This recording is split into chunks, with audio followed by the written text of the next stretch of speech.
HR issues can kill you. One complaint against your company can turn your world upside down.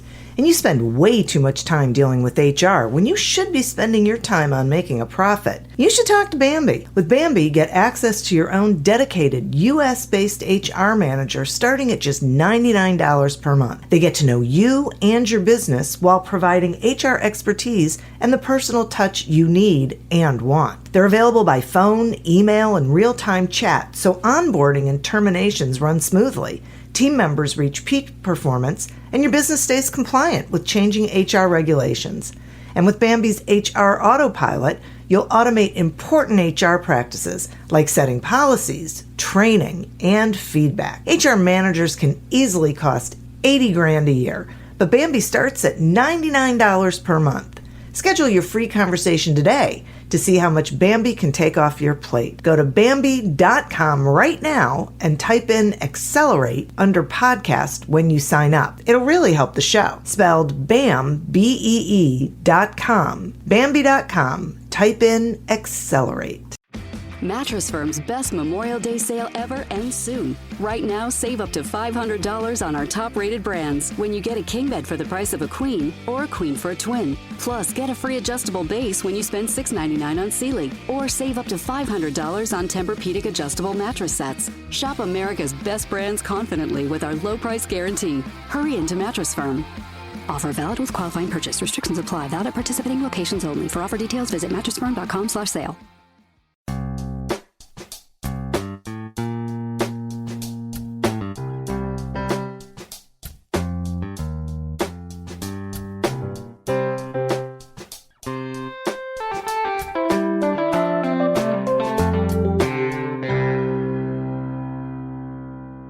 Welcome to Accelerate Your Business Growth with your host, Diane Helbig. Diane is a leading small business development and leadership coach, author, and speaker who is passionate about sharing valuable ideas, tips, and techniques with business professionals worldwide. Diane brings you the world's experts and gurus in all things business. Whether it's sales, structure, social media, planning, or plateauing, guests bring their expertise and energy to each episode. When growing your business is your focus, Accelerate Your Business Growth is the show to listen to. Got a topic or guest suggestion? Let Diane know. The goal is to make sure you have the information you need to move your business forward. Thanks for joining us. Settle in and enjoy. Hi, everybody. Thank you so much for joining us. Wherever you are, whatever time of day it is, I hope that things are shining on you, whether it's the sun or just life in the universe in general. Today's podcast is sponsored by Audible.com. Audible.com is a leading provider of spoken audio entertainment and information. Listen to audiobooks whenever and wherever you want. Get a free book when you sign up for a 30-day free trial at audibletrial.com/businessgrowth.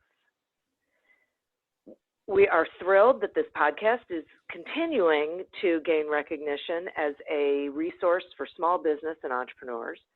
From MSNBC's Your Business to Inc.com to Fit Small Business, Proven, a whole bunch of other sites, Accelerate Your Business Growth podcast is enjoying inclusion on lists of the best podcasts to listen to. This is due in large part to the guests that come on this show, talk to me, share their expertise and their wisdom, give of their time and their knowledge so that you folks can do better things in your business and be better prepared for success.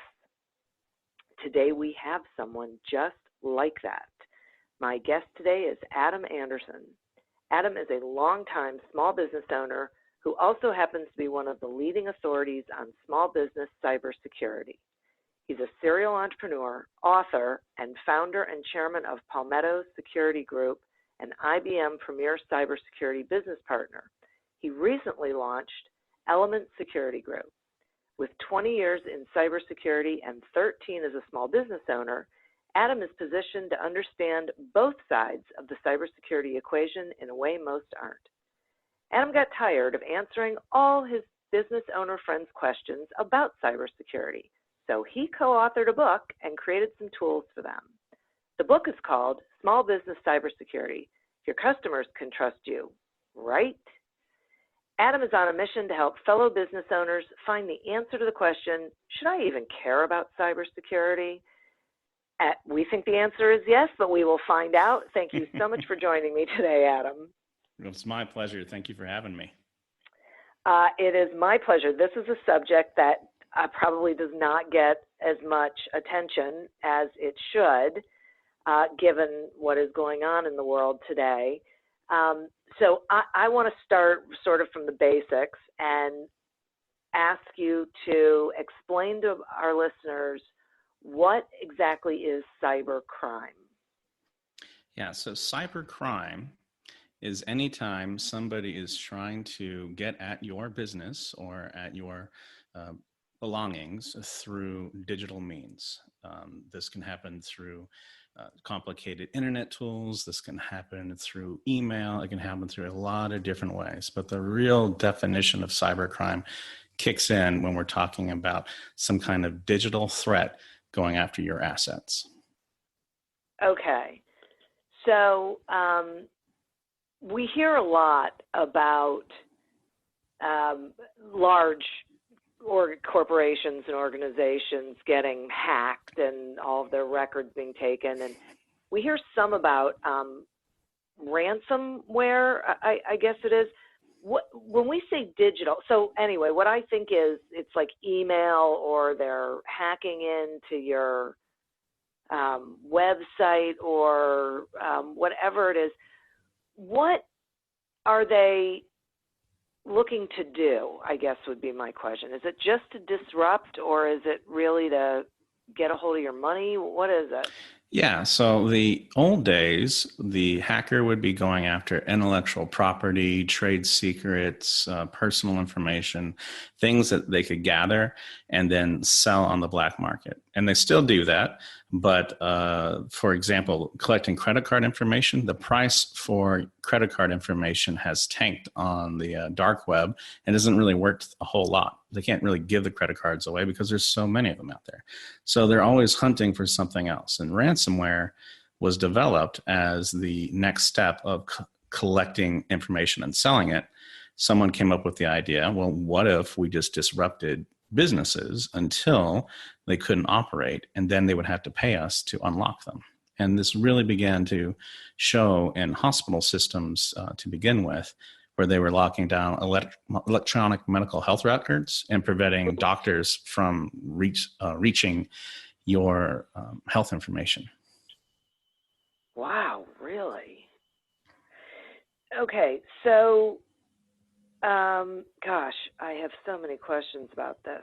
So what does a small business do about that? Is there a way to really protect that information? Well, the trick here is really putting your mindset in the right way. As a matter of fact, I tell people cybersecurity isn't about computer science. It's about behavioral science. It really is rooted in what you believe. And most small business owners are thinking, hey, I don't have anything anyone would want. You know what? They can't find me. I'm too small. And then in regards to your question, most think there's nothing I can do about it anyway, so I'm not even going to look at the problem. Yeah, So right. The good news and bad news is all three of those beliefs are wrong. So the quick response to that question, what can I do, is don't get into an arm race. You're going to build a really expensive cybersecurity fortress. You'll dump a whole bunch of money that you should be putting into sales and marketing into this IT infrastructure that has a questionable, return on investment. And chances are you're still going to get hacked anyway, because businesses are made of humans, and humans have the keys to let people in. So if you build this cybersecurity fortress and then somebody clicks on an email link they shouldn't have, or puts a jump drive into their machine that they found on the street, they just invite the bad guys in and you've wasted all of your money. So I tell people, don't spend money on making yourself an impenetrable fortress. Instead, spend your time on making a breach irrelevant. Oh, okay. Okay. That's fascinating. So how do you do that? Yeah. What is that? Yeah. Go.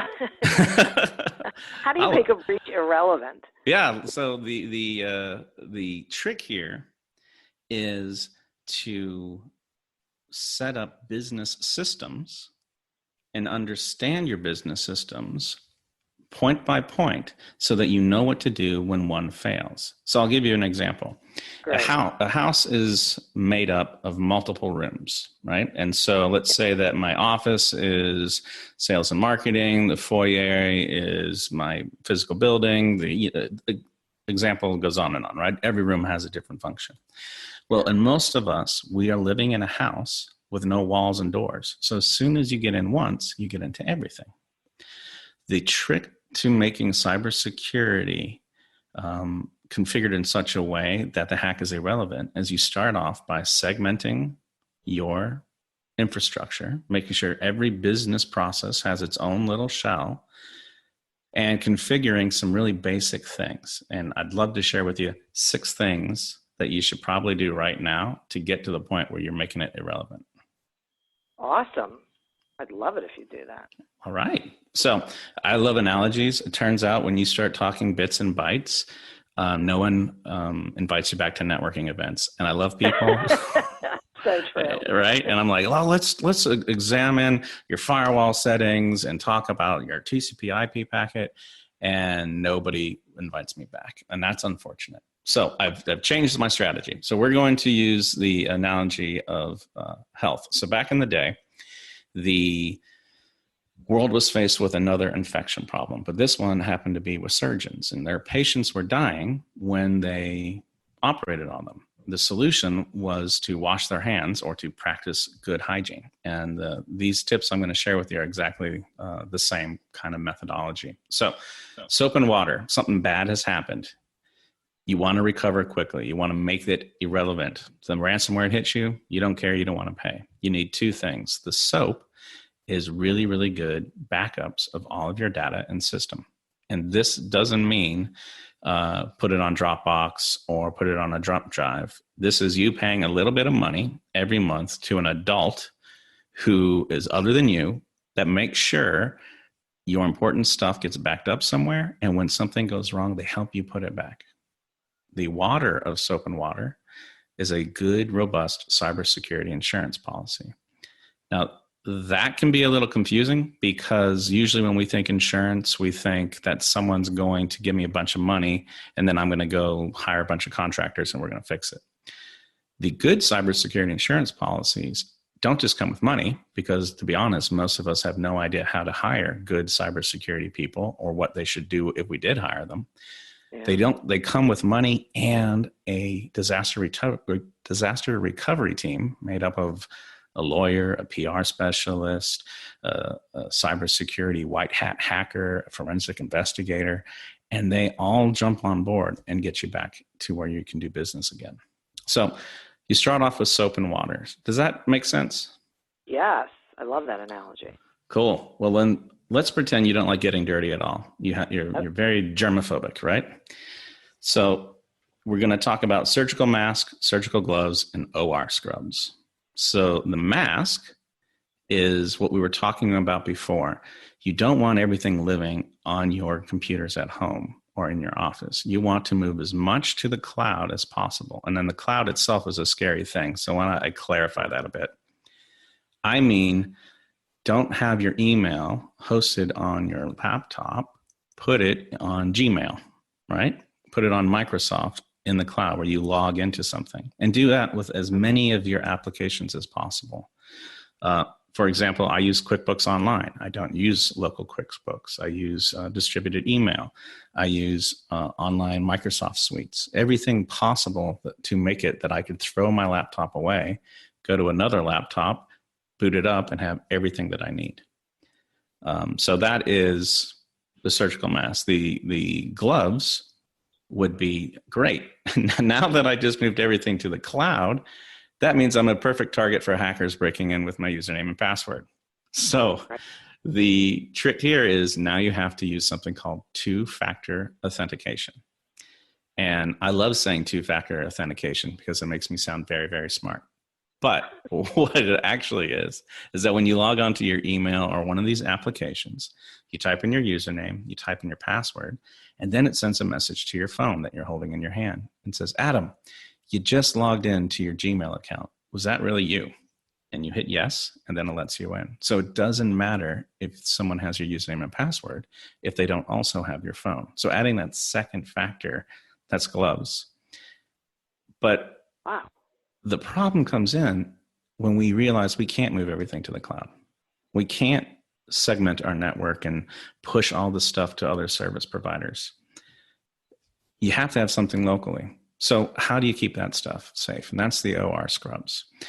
There are a lot of different threats out there, but the vast majority of them, over 90%, are old threats that the hackers keep using over and over again because they know we never fix our systems.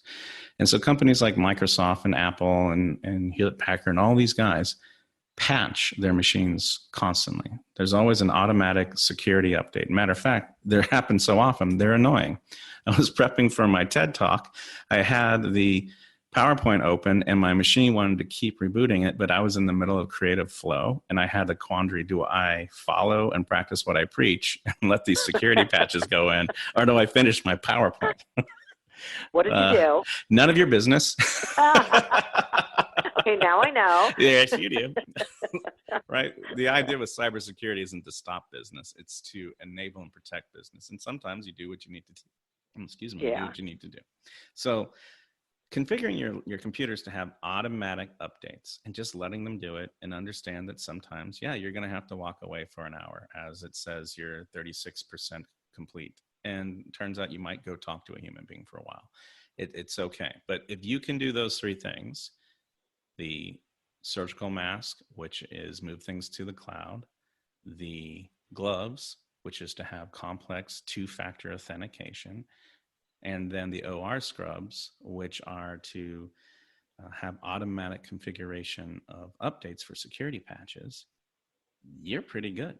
And that was 5 things, but I promised you 6. So the 6th thing is every good surgeon, before they cut you up, goes in with a plan. And the National Institute of Standards and Technology produced that plan for us. So back in 2013, the executive branch said to the National Science Foundation, hey guys, we need cybersecurity standards that can protect our critical infrastructure, the power grid, Department of Defense, various government branches. And they got 200 companies and really smart people together, and they created the National Institute of Standard and Technology's Cybersecurity Framework, or you can call it NIST 800. And that will, again, make you sound smarter than you actually are, because I'm trying to give you social capital here to throw around. Oh, yeah, no, we deal with NIST 800. And NIST 800 will teach you how to identify all of your important infrastructure. What that means is your business processes, your devices, your software, the data you're touching, and what humans have access to it. Then it'll teach you how do you protect all of those critical infrastructure pieces. Then how do you configure all of your systems so that you can detect when somebody's attacking you? You know, I talk to a lot of people, and most of them can say, yeah, here's all my computers and software. All right, great. Now what are you doing? Oh, here's all the software I've installed to protect that stuff. It's like, cool. How do you know it's working? How do you know someone's not on your computer right now? How can you detect and get alerted when something goes south? And this is when most of us begin to fail at. So you got to have detect in there.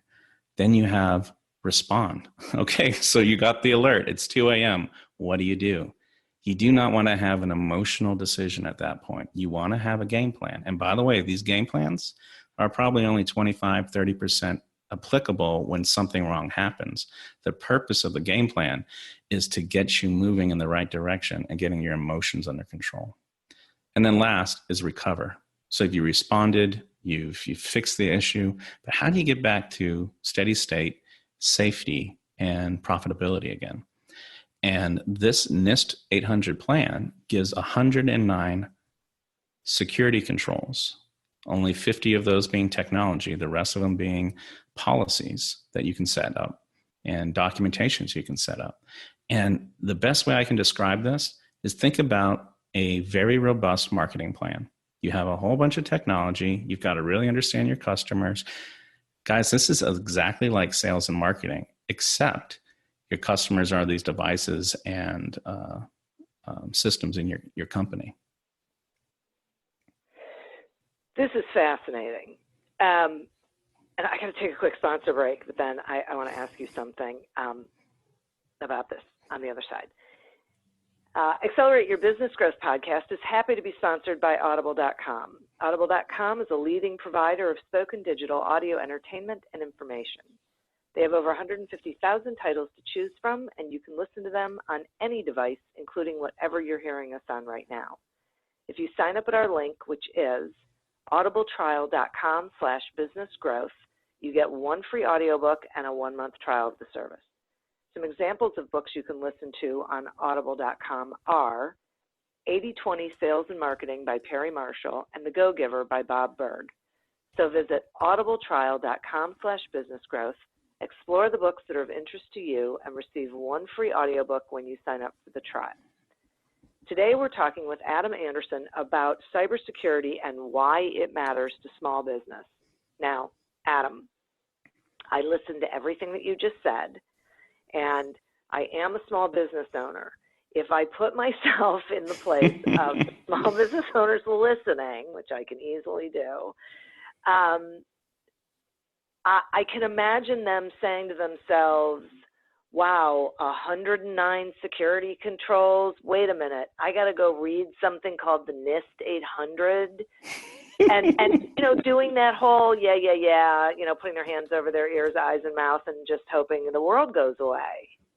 Right. So, let's talk about, because I love, this last point about strategy. I totally get it. I think that's how we get things done. But let's talk about, realistically, what can any of the listeners do to start the process and create a path or a structure that is actually doesn't feel so overwhelming? Yeah, so unfortunately, this is a very underserved vertical for security people. So if you're a Fortune 500, Fortune 1000, you typically either have a chief security officer or you have a director of corporate security. You have a human being whose sole focus is to deal with these 109 controls and to make sure that everybody's compliant and everything's up to snuff.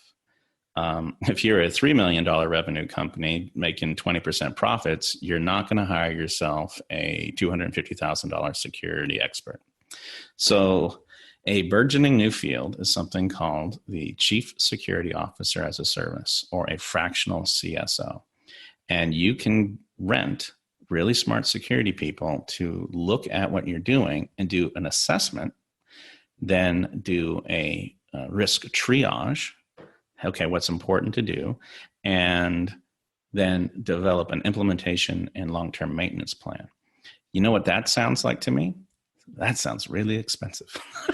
Okay, I was thinking that. Right? And it probably is, right? We were looking at getting into that business, but honestly, that stuff is expensive. You're looking at a $24,000 audit and $5,000 a month kind of. I mean, it can get there. And the vast majority of the customers I'm working with today are, $1 million accounting firms with, 3 full-time employees and 6 contractors. It's beyond that. So the right answer is we've created a lot of tools. And so I have taken that whole process, which is this huge risk assessment thing, and I have thrown away the vast majority of the security controls, and I've reduced them down to 20 that you should worry about, 22 depending on your industry. And we've put together an online course that you can pay $300 for and take it in about 3 hours and get. That's not the same, right? It's definitely better to spend the big money and do the deep dive. Yeah. But turn to online education, and not just mine. There is plenty of online stuff that's out there. But what you want to look for when you're shopping for online education is you want to really look at the deliverables. you can spend a whole lot of time scaring yourself by taking cybersecurity education. Make sure it's not a fire and brimstone. We're going to scare you into getting emotional so that we can sell you something. Make sure the course that you're shopping for has some deliverables. And these deliverables that you should be looking for are a business continuity plan. That's basically identify in that NIST thing where it takes you through how do I get all of my stuff and how do I know what stuff is impacting my business. So you're looking for a business continuity plan. You're also looking for a disaster recovery plan that is respond and recover. And you're looking for any kind of education that teaches you how to detect what's going on inside of your environment. So when you're Google searching and you're looking for this kind of stuff, those are the keywords that you really should be searching for. Small business, business continuity plan, small business, disaster recover, and small business cyber threat detection or insider threat detection. And a really, really, really good person to talk to about shortcutting all those Google searches is your cybersecurity insurance salesperson. So if you look at your, yeah, right, who would have thought? But those are the very first three things that a cybersecurity insurance policy is going to ask you for. And they're very good at putting you in touch with resources, consultation, whatever you need, so that they can sell you insurance. So they have a motivation for you to get the tools you need, and they're not in the business of selling you those tools. So they're a very Perfect. good resource, right? Yeah. Yeah, that's terrific. So this is one of these questions where I feel like I know what the answer is, but I'm going to ask it anyway. Just because I think people might be thinking this, and it's better to get it out there. If I'm a small business owner and I've got, I don't know, maybe 6 employees, and I have a general manager type person, is this the kind of thing that I should do myself, or should I entrust it to my general manager, or should we both do it? Both take the online course. What do you think? I would not do this if I was the business owner. So let me be real clear what I mean by that. Yeah. We own all the liability as a business owners. No matter what happens, the buck stops there, right? But I hire somebody to run my marketing. I hire somebody to run my call center. I hire people to do things. I'm involved in setting strategy, and I'm involved in making important decisions. So sure, go ahead and take some of the education, but don't take ownership of the implementation.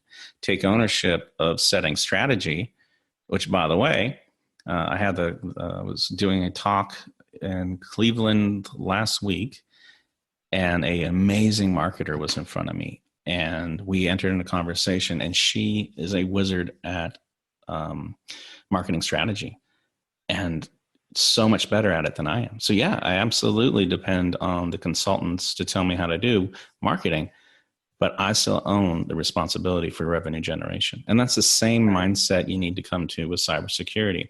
But no, our jobs are and it really does depend on your personality, but for me and my style, no, I hire people who do the deep critical thinking, the detail-oriented stuff, because that's not me. I like to think about big picture.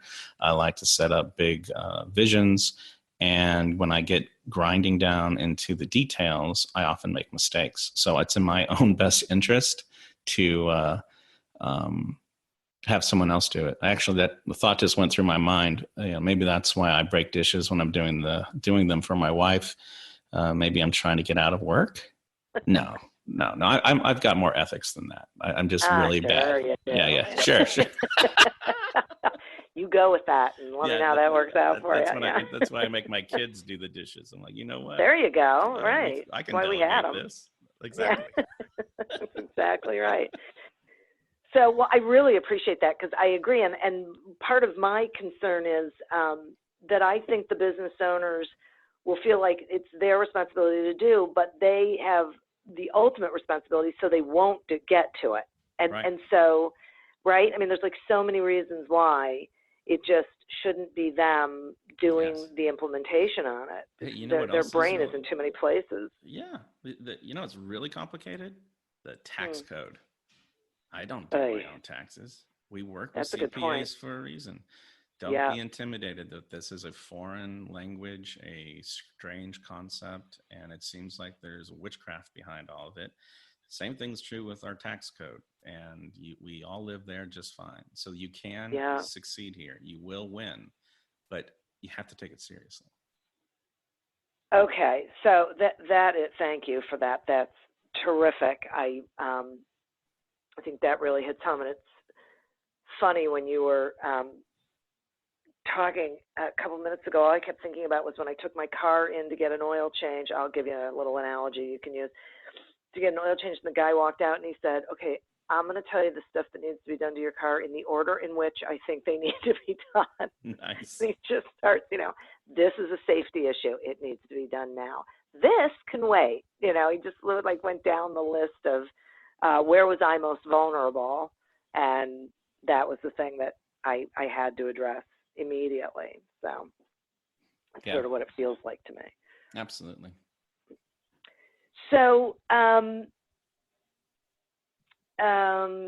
I thought it was interesting when you were talking about fractional CSOs, because I've heard of fractional CFOs and CIOs, but I did not realize that this was a thing. Mm-hmm. And I guess my question would be, if someone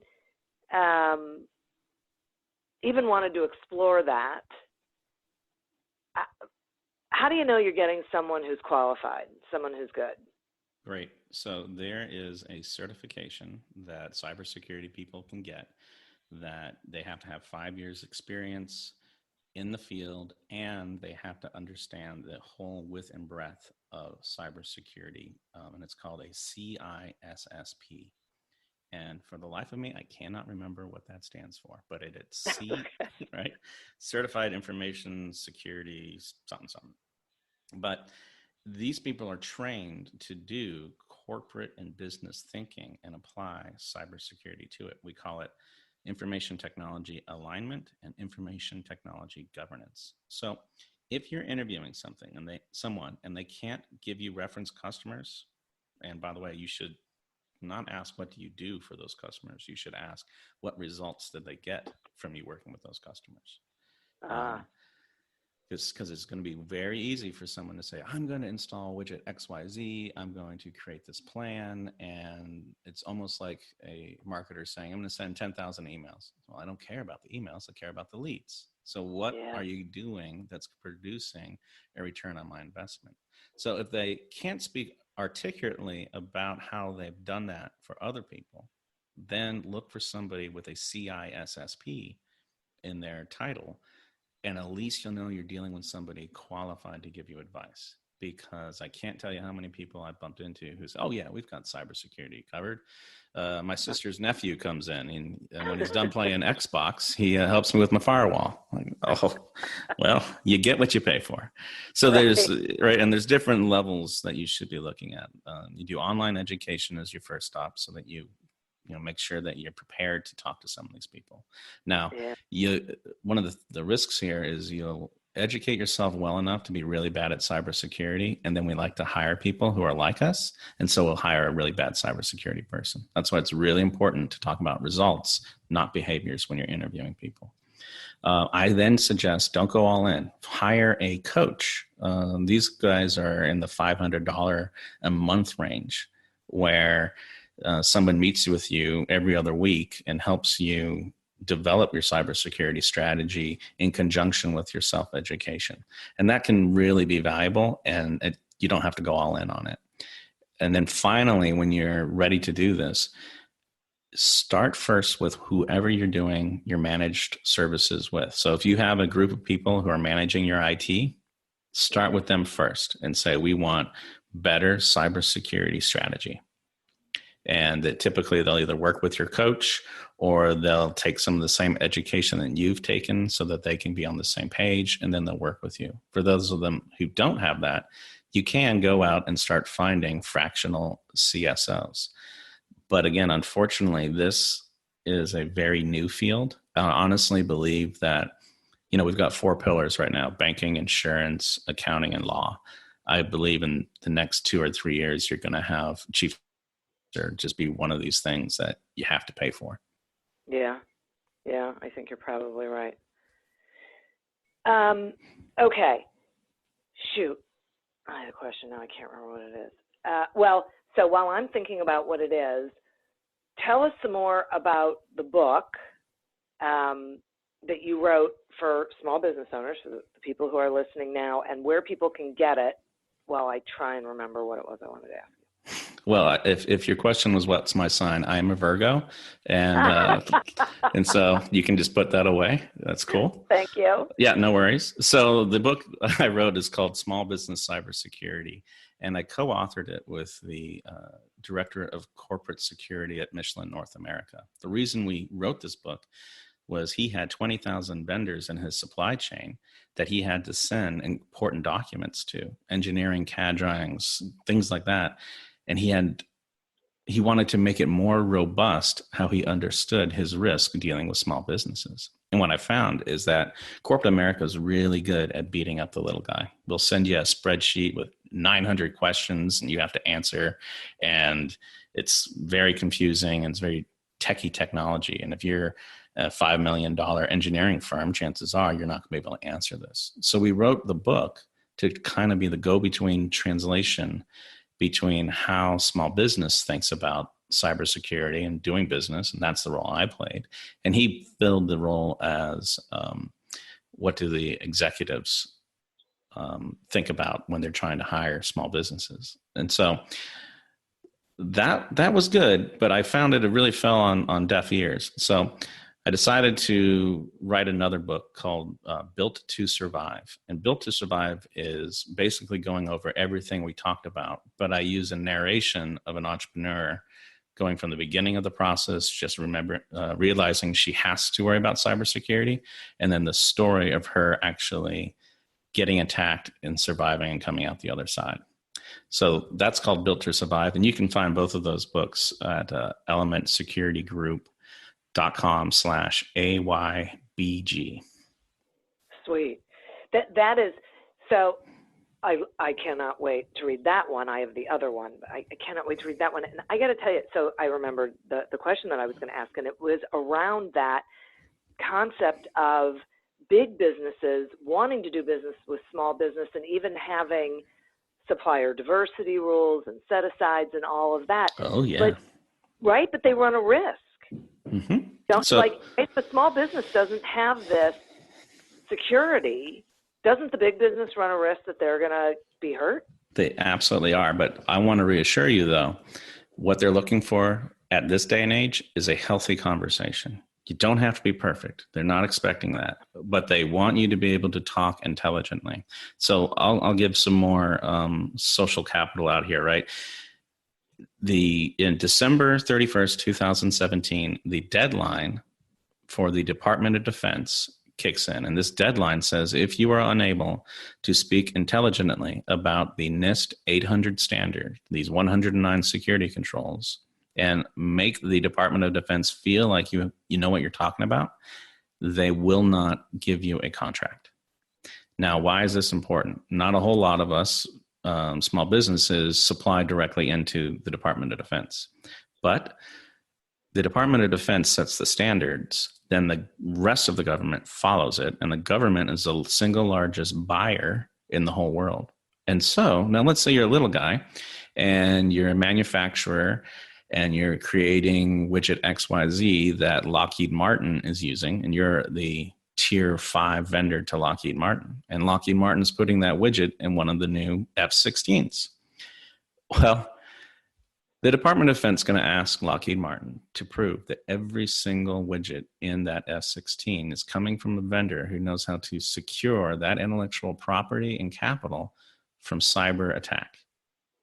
You're looking at, yeah, right? So this is a long process, but it is happening. And getting up to speed on this now, you have a lot of forgiveness.